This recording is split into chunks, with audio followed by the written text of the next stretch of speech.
오늘은 11월 첫 주입니다. 11월 달도요, 하나님께서 동행하여 주셔서 복 주시고, 지켜주시고, 은혜와 평강 주시기를 하나님께서 동행하는 여러분 되시길 주님의 이름으로 축원합니다. 아멘. 11월 한 달 정말 감사하는 한 달 되었으면 좋겠습니다. 아멘 해주셔서 감사합니다. 전도를 하다 보면요, 많은 분들을 이렇게 만나게 됩니다. 이번에도 3월 달부터 우리가 전도팀이 한 6분 정도가 같이 화요일마다 만나서 전도를 했는데요. 부산에 있을 때도 제가 부산에서 사역할 때도 전도를 하면 많은 사람들을 만나게 돼요. 그런데 제가 전도하면서 공통점이 있다는 것을 깨달았습니다. 그분들이 교회를 한 번도 안 온 게 아니라는 거예요. 초등학교 때, 또 어릴 때, 정말, 그리고 또 가깝게는 얼마 전까지 다른 교회를 다녔다라고 고백하는 사람들이 아주 많다는 것입니다. 또 어떤 분은요, 이렇게 고백합니다. 내가 고등학교 때는 교회에서 학생회장까지 했어요. 이렇게 고백하는 분도 있어요. 또 어떤 분은요, 주일학교 암송대회에 나가서 1등 한 적도 있대요. 그래서 제가 물었죠. 그러면 왜 지금은 교회에 출석하지 않습니까? 라고 이렇게 물어요. 그러면 씁쓸한 표정을 지으면서 거의 대부분이 동일한 대답을 합니다. 교회가 세상보다 더 못해요. 교회가 사랑이 많은 줄 알았는데 사랑이 없더라고요. 라고 동일한 대답을 하는 분들이 너무 많다는 것입니다. 하나님을 지금도 믿고 싶긴 한데요. 교회 때문에, 그리고 사람 때문에 교회가 가기 싫다라고 고백하는 사람들이 너무 많다는 것입니다, 여러분. 제가 그 이야기를 들으면서 항상 씁쓸합니다. 그리고 나를 한번 다시 돌아보게 됩니다. 우리는요, 예수 그리스도의 그 은혜로 우리는 구원받은 자 맞습니까? 아멘. 그래서 특별히 하나님께서는요, 우리에게 죄에서 자유하고 또 우리가 하나님의 자녀로서 누리며 살 수 있는 복을 허락하셨습니다. 그리고 또 신분을 회복하게 하셨으니까 정말 우리가 감사하며 찬양하며 살 수 있는 은혜를 주신 것이 너무 감사합니다. 그런데요, 더 중요한 게 있어요. 내가 앞으로 예수를 믿으면서 어떻게 살아가는지, 내 삶이 어떤지가 더 중요하다라는 생각이 들었다는 것입니다. 사랑하는 성도 여러분, 예수님을 믿음으로 말미암아 구원받은 우리들은요, 과연 어떤 삶을 살아야 할까요? 여러분 한번 이 부분은요, 곰곰이 생각하며 기도하셔야 할 부분이라는 것을 잊지 마시길 바랍니다. 우리 아들들에게 아마 물어보면 이렇게 대답할 거예요. 어떻게 해서 사냐고 이렇게 물어보면 이렇게 이야기하던데요. 맞습니다. 우리는 예수님 잘 믿어야 합니다. 그냥 믿는 게 아니라요, 형식적으로 믿는 게 아니라 우리는 예수님 잘 믿으면서 잘 살아야 한다. 우리 삶이 그 신앙에 동반되어야 한다라고 오늘 본문은 우리에게 말씀하고 있다는 것입니다. 믿지 않는 사람들은요, 우리가 어떻게 예배를 드리고 어떻게 헌금을 하고 어떻게 기도하는지에 대해서는 별로 관심이 없어요. 그런데 한 가지 관심 있는 것이 있어요. 우리가 일터나 우리가 하나님 주신 영역이 있지 않습니까? 그곳에서 어떻게 사는지에 대해서는 굉장히 관심이 많습니다. 그래서 앞에서 믿지 않는 사람들 이야기를 하니까 교회가 문제다, 사람이 문제다라고 이야기하는 것이라는 것이죠. 오늘 갈라디아서 5장 13절에서 26절은요, 우리가 과연 예수를 믿는다고 하는데 예수를 믿는 신앙생활을 할 때 어떻게 살아야 할지 구체적인 방법을 제시해 주고 있는 본문이 바로 갈라디아서 5장 13절에서 26절까지의 말씀이라고 할 수 있습니다. 여러분, 오늘 말씀을 통해서 내가 예수님 믿는다고 하는데 과연 어떻게 살 것인지 고민하며 하나님 앞에 기도하는 여러분 되시길 주님의 이름으로 축원합니다. 아멘. 13절을 먼저 보겠습니다. 같이 읽겠습니다. 형제들아, 너희가 자유를 위하여 부르심을 입었으나 그러나 그 자유로 육체의 기회를 삼지 말고 오직 사랑으로 서로 종노릇 하라. 자, 13절을 다시 한번 또 띄워주시기 바랍니다. 계속 고정해 주세요. 자, 13절을 보면요, 앞에는 너희가 뭐를 위하여 부르심을 입었다고요? 자유를 입었다. 그러나 그 자유로 육체의 기회를 삼지 말고 어떻게 하라고요? 사랑으로 서로 종노릇 하라는 거예요. 우리가 예수님을 믿었을 때 우리에게 먼저 주어지는 것은 뭐라는 것입니까? 자유다. 지난주 우리 성령과 신분의 그 변화를 저희는 이미 설교를 했습니다. 여러분 그것을 자유를 주셨다는 것을 믿고 계시지요? 신분이 바뀌었다는 거 믿고 계시지요? 그렇다면 그 다음 우리에게 요구되는 건 뭐냐면 바로 오직 사랑으로 서로 뭐 하라고요? 종노릇 하라라고 말씀하고 있다는 것입니다.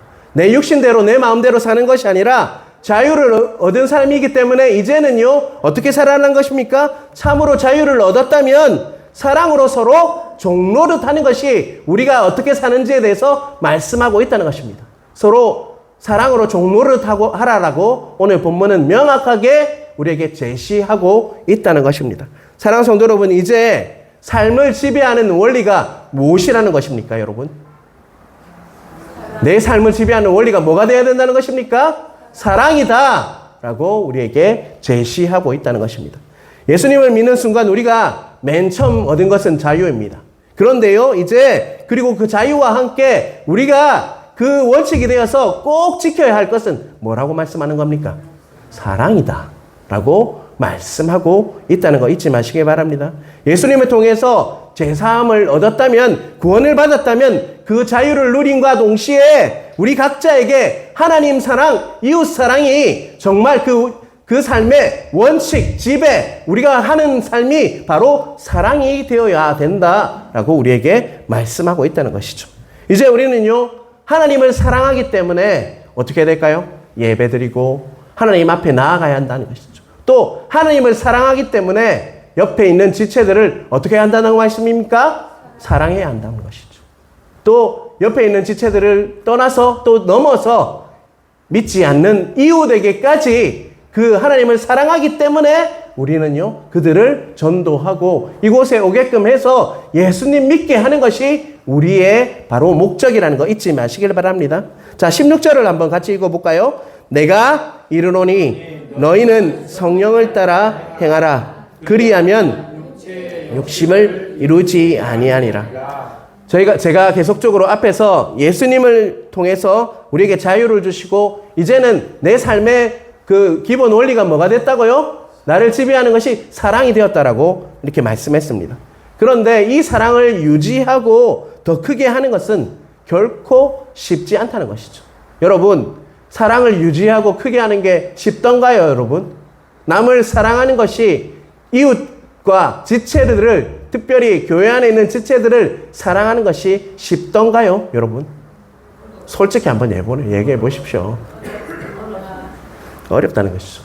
제가 선교지에서도, 아프리카에서도, 그리고 목회 현장에서 정말 뼈저리게 깨닫는 것은요, 결코 내 안에는 사랑이 없다는 사실입니다.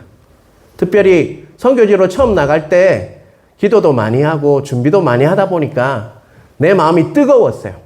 근데 그 마음이 뜨겁다 보니까 착각한 게 있어요. 그 뜨거움이 나는 사랑이라 생각했어요. 아, 이게 내 안에 뜨거움, 이거는 사랑이구나 라고 착각을 했죠. 이슬람 국가였지 않습니까? 그래서 또 그들은 꾸란을 외우면서 굉장히 좀 바른 생활을 살려고 하는 경향은 있어요. 근데 가면 갈수록 그들 안에 이렇게 보이는 게 뭐냐면 하루하루 살아가면서 더 사랑하지 못할 일들만 저에게 자꾸 생기는 거예요. 자꾸 뭔가를 살아가면 살아갈수록 그들을 더 품고 사랑해야 되는데 더 사랑하지 못할 이유들이 자꾸 생기는 거예요. 뭐 여러 가지 일이 있다고 제가 이야기한 적이 있어요. 그런 일들이 자꾸 쌓이는 거예요. 사기치고 막 나에게 정말 막 그런 일들이 자꾸 일어나니까 좀처럼 그 사랑이요, 내 안에 뜨거웠던 그 마음들이 어떻게 될까요? 식어버리더라고요. 나는 근데 그 뜨거움이 뭐라고 생각했다고요? 사랑인 줄 알았어요. 내가 사랑이 많구나 라고 착각하고 갔는데 자꾸 살아가면 살아갈수록 그들을 더 사랑하고 품어야 하는데 점점 더 사랑은 식어가고요, 판단하고 미워하고 비난하면서 살아가는 내 모습을 발견하게 되었다는 것입니다. 여러분, 저도 목회하면서 또 그런 것 또 깨닫습니다. 내 안에는 사랑이 없구나. 기도할 때 그것이 채워질 수 있구나 라는 것을 깨달았다는 것입니다. 그렇다면 우리에게 사랑을 주실 분이 누구일까요, 여러분? 사랑은요, 사랑의 본체이신 누구로부터 올까요? 하나님으로부터 온다는 거예요. 사랑의 본체가 누구십니까? 그러면 사랑을 주신 분도 누굴까요? 하나님이라는 것이죠. 그 사랑을 내 속에서 크게 하시고 성숙시켜 주실 분은요, 바로 하나님이신 내 안에 살아계신 하나님 누구십니까, 여러분? 내 안에 살아계신 누굽니까? 삼위의 한 분이신 성령 하나님이 우리를 도와주셔서 그 사랑을 더해주고 크게 하고 사랑이 무엇인지를 알게 하시고 내가 사랑하며 살아야 하는구나 라는 걸 깨닫게 해주시는 분이 누구라고요? 성령 하나님이라고 말씀하고 있죠. 16절 중간에 너희는 성령을 따라 뭐라고요? 행하라. 성령을 따라 살 때, 성령님의 인도하심을 살아갈 때, 성령님이 가르쳐 주시고 보혜사 성령님께서 나를 도와주시는 그런 삶을 살 때 우리는 비로소 행하게 되는, 사랑을 나눌 수 있는 삶, 그 사랑이 채워지고 그 사랑을 통해서 다른 사람을 세우고 존중하며 기도하며 살 수 있는 삶을 그때서야 비로소 우리에게 주신다는 것을 잊지 마시길 바랍니다. 내 안에 살아계신 그 성령님께서는요, 창조하십니다. 내 안에 그 사랑을 창조하시고 사랑이 더 커져서 더 성숙해져서 다른 사람까지 보며 눈을 넓혀주셔서 나만 사랑받고 나만 하나님께 은혜 받는 삶이 아니라요, 다른 사람을 바라보게 하는 시선을 허락하신다는 것입니다. 여러분, 제가 목회를 하면 제일 깨닫는 거는요, 정말 어디를 가건 남을 챙기는 분들이 너무 없다는 거예요. 자기 자신만 바라보는 분들이 너무 많다. 나도 마찬가지입니다. 저도 내가 우선이지 결코 시선이 잘 바뀌지 않더라고요. 그런데 도와주실 분이 한 분 계십니다. 누구라고요? 성령 하나님. 내 안에 사랑을 창조해 주실 것입니다. 없는 사랑을 만들어 주셨어요. 정말 영화를 보면 어떤 그 마스크란 영화가 있어요. 마스크란 영화가 있는데요. 예전에 내가 봤던 영화예요. 심장이 이렇게 막 튀어나와요. 이렇게 뻑뻑 만화같이 애니메이션으로 표현해놨는데 막 이렇게 튀어나오듯이 내 없는 사랑을 창조해 주셔서 나를 도와주셔서 사랑이 이렇게 폭포수처럼 부어지는 은혜를 주실 분은 바로 성령 하나님이라는 것을 잊지 마시길 바랍니다. 여러분, 성령님이 여러분을 도와주신다는 거, 여러분 안에 계신 거 믿으십니까? 아멘. 그분이 다른 지체를 바라보면서 사랑할 수 있는 마음을 부어주셔서 여러분 사랑할 수 있게 만들어 주실 분은 바로 성령 하나님이라는 것을 믿으시길 바랍니다. 17절을 계속해서 보겠습니다. 같이 읽겠습니다. 육체의 소욕은 성령을 거스리고 성령의 거스리다니 이 둘이 서로 대적함으로 너희가 원하는 것을 하지 못하게 하려 함이니라. 사랑하는 성도 여러분, 여러분 안에 성령 하나님께서 거하심을 믿습니까? 아멘. 그렇다면 우리 안에는 육체의 것들이 하나도 존재하지 않습니까? 한 가지 더 질문하겠습니다. 그러면 성령인 하나님이 계시면 내 육체의 것들이 하나도 없습니까, 여러분? 있습니다. 있다는 것이죠. 육체의 것들이 모두 없어지는 것은 아니라는 것이죠. 내 안에는 여전히 육체의 그 욕심, 내 옛 성품이 여전히 존재한다는 거예요. 지금 여러분, 내 안에도 그런 욕심이 있지 않습니까? 내 자아의 생각, 내 자아의 성품들이 여전히 남아있다는 것이죠. 그렇기 때문에 예수를 믿으면 믿을수록요, 어떤 의미에서 새로운 갈등이 계속 연속적으로 우리에게 생기는 것이 당연하다는 것입니다. 이 갈등은 어찌보면 행복한 갈등이라고 할 수 있죠. 왜냐하면 이 갈등을 겪지 않고는요, 어느 누구도 예수님 닮은 성품으로 변할 수 없는 것이 바로 이 갈등을 통해서예요. 사랑하는 성도 여러분, 예수님 믿은 후에 어떤 죄를 범했을 때 여러분 마음은 어떻던가요? 이전과 달리 더 어떻게 됩니까? 민감해지죠. 그 죄에 대해서. 그리고 내 속에 불쾌감, 수치감 이런 것들이 밀려오게 된다는 것은 바로 성령님과 내 안에 육신의 그 정욕들이 지금 뭐하고 있다는 거예요? 갈등을 일으키고 있다. 어찌 보면 다른 말로 하면 전쟁을 일으키고 있는 것과 같은 거예요. 그래서 내 욕심과 내 자아와 지금 성령 하나님께서 다스리고 계신 그 성령 하나님께서 갈등을 빚게 해서 점점 더 그 갈등에서 성령 하나님께서 지배하시고 다스려 주시면 어떤 결과가 나옵니까? 정말 성령님이 나를 다스려 주시는 역사가 있게 된다는 것입니다. 온전히 성령님이 나를 다스려 주시는 것이 어떤 개념이냐면 성령 충만이라는 개념입니다, 여러분. 성령 충만은 에너지 배터리를 넣듯이 지금 전기차가 많이 나오는데요. 전기차에 전기를 충전하듯이 그것이 충전되는 것이 성령이 아니고요. 성령은 에너지가 아닙니다. 성령 하나님이세요. 성령 충만이라는 것은요. 하나님이신 성령님께서 나를 온전히 뭐 하는 거라고요? 다스려 주시는 거예요. 나를 지배하시는 거예요. 나를 온전히 지배할 때 여러분 내의 욕심, 나의 자아 이런 것이 아니라 내 욕심과 육체의 것들이 아니라 뭐가 지배될까요? 하나님 것들로 채워지는 역사가 있게 되는 것이 바로 성령 충만이라는 것입니다. 그래서 우리는요 성령 충만을 구해야 하는 것입니다. 18절 가지겠습니다. 너희가 만일 성령의 인도하시는 바가 되면 율법 아래에 있지 아니하리라. 율법 아래에 다스림이 있는 것이 아니라 성령 하나님께서는 내 속에서 나를 지도하시길 원하십니다. 그래서 나를 인도해 주신다는 것이죠. 그런데 성령 하나님께서는요 너무나도 따스하시고 인격적인 하나님이셔서 나를 강제하지는 않습니다. 따라서 우리는 성령 하나님께서 나를 인도하시고 다스리도록 성령 하나님을 구해야 한다는 것입니다. 나는 이렇게 뭔가 성령 하나님이 지배해 주시면 뭔가를 그분이 막 강제적으로 뭔가를 묶어서 우리가 성령님에 지배되는 것이 아니라 우리가 성령님을 구하면 구할수록 어떻게 된다는 것입니까? 그분께서 우리를 다스려 주시는 역사가 있다는 거죠. 성령님을 내 삶에 인정하고 그분께서 나를 다스려 주시도록 하고 온전히 다스려 주시는 개념이 바로 성령 충만이라는 개념입니다. 우리가 어떨 때 그 성령님이 나를 다스려 주신다고요? 성령님을 구할 때 기도로서 성령님 도와주십시오. 성령님 내 삶의 주인이 되셔서 나를 온전히 다스려 주십시오. 구할 때, 기도할 때 우리에게 채워진다는 거 잊지 마시길 바랍니다. 성령 하나님께서 우리와 함께 하실 때요. 19절, 20절에 뭐가 있습니까? 음행, 호색, 주술, 원수 맺는 것, 시기, 분냄, 당짓는 것, 분열함, 이단, 투기, 술 취함, 방탕함이 이렇게 온전히 뭐로 지배된다는 거예요? 성령님께서 지배해 주셔서 그런 삶을 살지 않게 되는 은혜가 있다는 것입니다. 성령 하나님께서는 우리의 지정의를 소유하고 싶어 하십니다. 지배하시기를 원하신다는 것입니다. 뭐 할 때 그 지배함이 있게 된다고요? 성령님을 구할 때. 여러분 성령님을 구하는 것이 쉽지 않습니다. 왜요? 항상 일상과 현실이 나를 이렇게 지배하고 있기 때문에요. 그러니까 뭘 바라보게 되어 있습니까? 성령 하나님보다는 누구를 바라보게 돼 있어요? 지금 직시하는 현실과 상황을 바라보는 매몰되니까 자꾸 내 안에 계신 성령님을 잊어버려.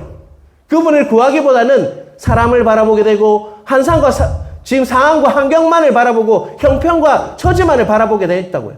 그래서 우리가 항상 어떤 일이 있어도 뭘 구해야 한다고요? 바로 성령 하나님을 구해야 한다는 것을 잊지 마시기 바랍니다. 내 안에 성령님이 계시구나. 이렇게 힘든 일이 있으니까 이제 성령님을 구해야 됐구나. 내가 몸이 아픕니다. 그러면 성령님을 구하시길 바랍니다. 내 상황과 환경이 너무 힘듭니다. 그러면 누구를 구해야 할까요? 다른 사람에게 전화 걸지 마시고요. 제발 다른 사람에게 전화 걸지 마시고 내 안에 계신 성령님을 구하시길 바랍니다. 그분이 도와주실 것입니다.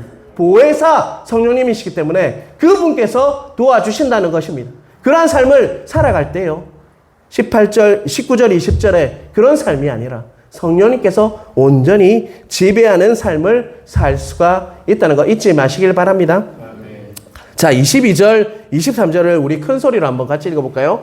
오직 성령의 열매는 사랑과 희락과 오래 참음과 자비와 양성과 충성과 온유와 절제니 이 같은 것을 금지할 법이 없느니라. 아멘. 여러분, 성령의 열매는 몇 개라고 우리가 알고 있어요? 9개. 뭡니까? 사랑, 희락, 화평, 오래 참음, 자비, 양선, 충성, 온유, 절제죠. 자, 9개니까 뭡니까? 단수입니까? 복수입니까? 여러 가지잖아요. 그러죠? 그죠? 원문을 보면요. 그리고 NIV, 영어 성경을 보면 그런데요. 자, 그렇다면 영어로 보면 The fruit of the Spirit가 성령의 열매예요. 그런데요. 헬라어를 봐도 그렇고 영어 성경을 봐도 뭐라고 다 표현하고 있냐면 복수가 아니고 fruit라고 되어 있어요. 단수. 그냥 성령의 열매들이 아니라 성령의 열매로 해석하고 있다는 거예요. 여러분 잘 기억하십시오. 성령의 열매는 하나라는 거예요. 하나. 9개가 아니에요. 성령의 열매는 하나입니다. 분명히 헬라어도 그렇고요. 영어 성경도 다 프루트로 해석하고 있어요. 자, 제가 두리안을 좋아해요. 여러분 두리안이라는 열매 아십니까? 그 냄새가 어떻습니까? 저 이슬람 지역에서는 두리안을 참 많이 먹는데요. 그 열매 호텔에서 못 먹게 돼 있어요. 왜 그럴까요? 냄새가 많이 나기 때문에. 그런데요, 두리안이라는 열매의 특징이 있어요. 그 열매를 먹으면 맛이 정말 다양해요. 어떤 날은 사라다 맛이 나요. 또 어떤 날은 고소한 버터 맛이 나요. 또 어떤 날은 정말 망고 맛도 나요. 저만 그런지 모르지만 정말 진짜 다양한 맛을 느낄 수가 있더라고요. 제가 맛을 이렇게 측정해 보니까 제가 맛에 민감한데 그러다 살이 찌는지 모르겠는데요. 맛에 굉장히 민감해요. 우리 안에 참 힘들 거예요. 근데 정말 두리안은 한 9가지 맛이 나는 것 같아요. 진짜로. 자, 그렇다고 두리안이 9개 열매입니까? 한 가지 열매입니까? 한 가지 열매예요. 그렇듯이 성령의 열매는요, 9개가 아니라 사랑입니다, 여러분. 뭐라고요? 사랑입니다. 그 사랑 안에, 그 열매 안에 여러 가지 측면이 뭐냐면 희락과 화평과 오래 참음과 자비와 양성과 충성과 온유와 절제입니다, 여러분. 자, 고린도 전서 13장 4절에서 7절을 보겠습니다. 넘겨주세요. 같이 읽겠습니다. 사랑은 오래 참고, 사랑은 온유하며, 시기하지 아니하며, 사랑은 자랑하지 아니하며, 교만하지 아니하며, 무례히 행하지 아니하며, 자기의 유익을 구하지 아니하며, 성내지 아니하며, 악한 것을 생각하지 아니하며 불의를 기뻐하지 아니하며, 진리와 함께 기뻐하고, 모든 것을 참으며, 모든 것을 믿으며, 모든 것을 바라며, 모든 것을 견디느니라. 여러분, 사랑에 대해서 지금 고린도전서는 사랑장이잖아요. 13장은요. 자, 사랑에 대해서 사랑은 이거다 딱 이렇게 정의하고 있습니까? 아니면 13가지를 지금 그 측면들을 다 이야기하고 있어요. 불의를 기뻐하지 아니하고, 무례에 행하지 아니하고, 유익을 구하지 아니하고, 이 모든 측면들이 13가지나 있다고요. 그런데 고린도전서 13장을 저는 묵상하면서요, 마치 갈라디아서 5장에 있는 그 열매들의 그 자세한 내용들을 주석하는 것 같아요. 해석하는 것 같았어요. 아, 사랑은 이런 것이구나. 그런데 그 열매들, 그 측면들이 바로 그 사랑의 모습이구나라는 것을 발견할 수 있었다는 것이죠. 사랑의 열매는요, 성령의 열매는 사랑입니다. 그런데요, 그 측면들이 뭐라고요? 희락과 화평과 오래 참음, 자비, 양성, 충성, 온유, 절제라는 거죠. 여러분, 나머지 8가지는요, 사랑의 모습, 사랑의 측면, 사랑이 어떤 건지를 설명해 주고 있다는 것입니다. 성령 하나님을 따라가면 뭐가 열릴까요, 여러분? 성령의 열매들이 맺히게 되어 있어요. 근데 성령님을 구하고 성령님과 친밀할 때요, 우리에게 맺히는 열매는 과연 어떤 열매로 맺힐까요, 여러분? 9가지가, 지금까지 설명했는데 9가지라고 얘기하면 제 설명이 잘못된 겁니다. 한 가지, 사랑으로 맺히게 되어 있다는 것입니다. 성령의 열매는 사랑입니다. 사랑입니다. 우리가 성령님과 친밀하면 친밀할수록 우리에게 맺히는 것은 한 가지 열매, 사랑인데 그 측면은요, 어떤 모습이죠? 희락과 화평과 오래 참음과 자비, 양선, 충성, 온유, 절제. 사랑이 되면요, 이런 것들이 넘치게 되어 있다는 것입니다. 그 사랑에 큰 열매가 맺혀서 정말 다른 사람들을 존경하고 섬기고 또 사랑하며 존중하며 그런 것들이 내 삶에 역사할 수 있다는 것입니다. 여러분이 성령 충만한지 안 한지 뭐로 우리는 판별할 수 있을 것 같습니까? 사랑이라는 거예요. 성령의 열매인 사랑으로 내가 정말 성령님이 나를 지배하는 인생인지 아니면 다른 인생을 내 육신이 지배하는 인생을 살고 있는지를 우리는 알 수 있다는 거 잊지 마시길 바랍니다. 여러분, 우리는요, 사랑할 수 있는 사람만 사랑해야지라고 결단하고 있는 것 같아요. 그렇지 않습니다. 성경은요, 모두를 다 사랑하라고 말씀하십니다. 너희는 의지적으로 사랑해야 한다라고 말씀하고 있다는 것이죠. 복음서에 보면 너희들이 사랑할 수 있는 자만 사랑하는 게 진짜 사랑이라는 투로 예수님께서 계속적으로 말씀하세요. 여러분, 제가 어제 소풍을 이렇게 바라보면서 참 감사하다는 생각이 들었습니다. 30몇 명이요, 한 버스를 타고 함께 노래도 하고요, 함께 박수도 치면서 또 그렇게 지낼 수 있는 모습이 하나님이 참 기뻐하실 것 같다라는 것이 느껴졌어요. 근데 그 베이스 위에는 뭐가 있냐면 바로 사랑입니다. 여러분, 옆에 지체들을 한번 바라보실까요, 여러분? 눈을 바라보세요, 눈을.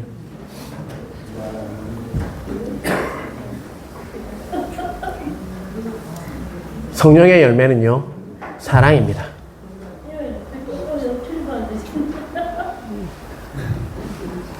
사랑입니다, 여러분. 서로를 그냥 사랑할 수 있어서 사랑하는 것은 사랑이 아니에요. 의지적으로 사랑하려고 결단할 때요, 성령님께서 내 삶에 역사하셔서 나를 다스려 주셔서 그 열매인 사랑을 맺게 해주실 겁니다. 제가 고백했지만 내 안에는 하나도 사랑이 없어요. 성령님께서 나를 다스려 주셔야지만 그분께서 열매를 맺게 하셔서 열매 맺는 삶, 사랑이 넘치는 삶을 살 수 있다는 거 꼭 기억하시길 바랍니다. 여러분, 성령 충만하십시오. 그러면 남들을 사랑하게 될 것입니다. 여러분, 모든 지체들이 서로를 사랑해서 정말 이곳에 오니까 정말 치유가 돼요. 회복이 돼요. 근데 참 우리 교회가 그래도 가능성이 있는 게 뭐냐면 처음 오시는 분들이 동일하게 하는 말이 있어요. 하양중앙교회는 그래도 가족 같더라. 여러분 많이 들으셨죠, 이번? 가족 같더라. 가능성이 있는 거예요. 뭐 하기만 하면 될 것 같습니까? 성령 충만해서 서로를 더욱더 사랑하는 은혜가 넘치길 주님의 이름으로 축원합니다. 그래서요, 그냥 우리만 사랑하는 것이 아니라요, 이웃도 사랑하고 나라도 사랑하고 열방도 사랑해서 우리 교회가 정말 귀한 선한 영향력을 끼치는 귀한 교회 되길 주님의 이름으로 축원합니다.